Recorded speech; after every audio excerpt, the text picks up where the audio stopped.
මට හිතෙන්නේ සතුන්ගෙන් මිනිසයාට ඉගෙන ගන්න බොහෝ දේවල් තියෙනවා කියලා.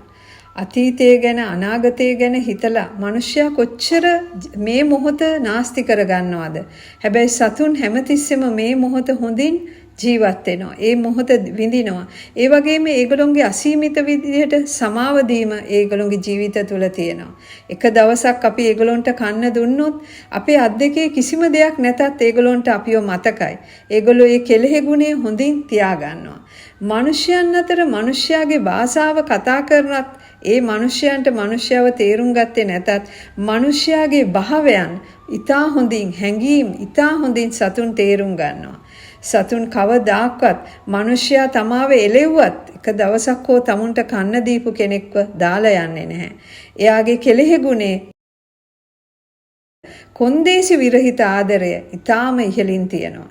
සතුන්ගේ භාෂාව මට හිතෙන්නේ දෙවියන්ගේ භාෂාවට ළඟයි කියලා.